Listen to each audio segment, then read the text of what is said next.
Tashdile everyone, I'm Sakina Bhatt and welcome to Tibet This Week, a weekly feature in English that tells you about this week's news on Tibet, His Holiness the Dalai Lama and Central Tibetan Administration. Let's look at the headlines first. His Holiness the Dalai Lama expresses sadness about Taiwan earthquake. China orders Tibetans to spy and expose Dalai Lama's loyalist. Like South Africa, Tibet will succeed and non-violence will succeed. CTA President in Cape Town. South Africa refuses to buckle under Chinese pressure over CTA President's visit. Latvian parliamentarians call on fair and transparent trial for Tashi Wangchuk. Tibetans have not given up their struggle for freedom. Dundup Wangchen meets with US State Department.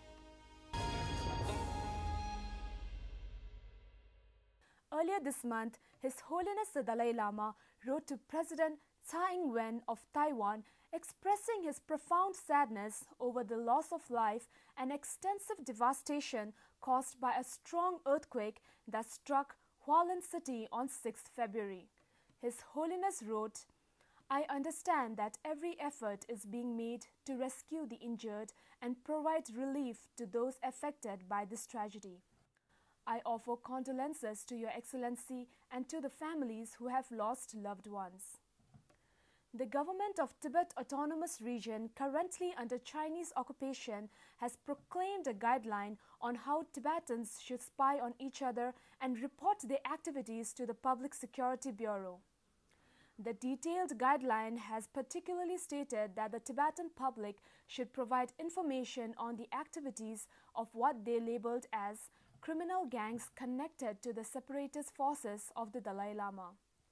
The circular has listed 22 illegal activities that Beijing wants people to report, 3 of which directly mentioned His Holiness the Dalai Lama. However, His Holiness and the Central Tibetan Administration have already renounced complete independence for Tibet and has proposed the middle way approach that calls for genuine autonomy for the Tibetan people. Earlier this month, the President of Central Tibetan Administration, Dr. Lobsang Singye, addressed students and faculty of the University of Stellenbosch Law Department. At the instruction of the Chinese Embassy in South Africa, around 100 people comprising of both South Africans as well as Chinese staged a protest at the University of Stellenbosch while CTA President was addressing the students and faculty of the university's law department. Despite the protest by the Chinese Embassy to cancel the event, the department went ahead with the event. In his address, President Dr. Singye spoke about His Holiness the Dalai Lama, the grim situation prevailing in Tibet under the Chinese Communist rule, and the Tibetan people's reverence and admiration for Nelson Mandela and the values that South Africa as a country represents to the world. Dr. Singye said, "I've walked the same path as South Africa has walked, and it's the same message I want to communicate. To embrace the values of the Constitution, you must all embrace it and uphold it. If South Africa could achieve success, so can Tibet without violence." Speaking about the protest, CTA President Dr. Lobsang Singye said, "The Chinese protesters practiced and witnessed freedom of speech today. He appreciated the fact that university stood its ground despite pressure from various quarters to cancel the event." Dr. Singye met with a number of South African parliamentarians, including Honorable John Steenhuisen, Chief Whip of the Democratic Alliance Party, and Sandy Kalyan, a member of the South African Parliament. He further urged the parliamentarians to take special initiative in forming parliamentarian support group for Tibet in the South African Parliament. CTA President also attended a peace event at the Ubuntu Wellness Center in Cape Town along with Prince Mangosuthu Buthelezi, President and founder of Inkatha Freedom Party, and lit a peace torch symbolizing peace in Africa, Tibet and the world. The Inkatha Freedom Party condemned the South African Chinese Embassy's protest against CTA President Dr. Lobsang Singye's visit to the country. They expressed outrage at the lengths the Chinese government will go in order to silence the voice of the Tibetan people in South Africa. Dr. Singye is not only an invited guest of Prince Mangosuthu Buthelezi, but also a guest of the people of South Africa.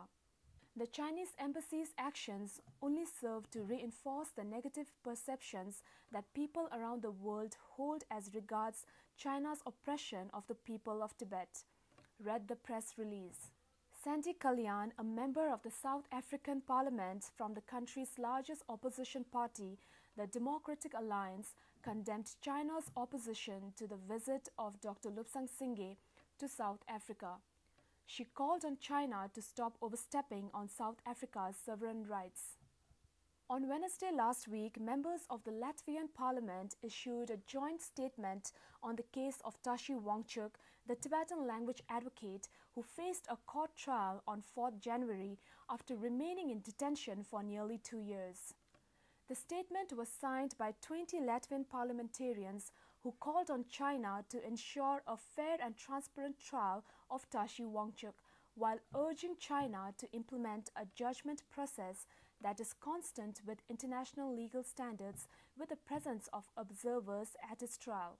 On Monday this week, former Tibetan political prisoner and prominent Tibetan filmmaker Tibettv Wangchen met with Scott Busby, Deputy Assistant Secretary of State for Multilateral Organizations, and Ambassador Mike Kozak, Deputy Assistant Secretary of State for Democracy, Human Rights and Labor, at its headquarters.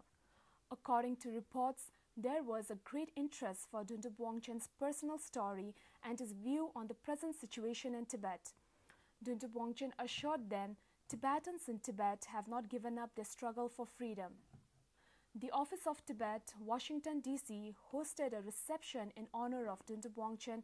Representative Nodub Tsering, while welcoming Tibettv Wangchen, expressed the joy of having him amidst and with his family in the free world. In his brief address, he recognized Tibettv Wangchen's supreme sacrifice by undertaking the task of filming Leaving Fear Behind. So much for this week. See you next time and wish you all a very happy Losar.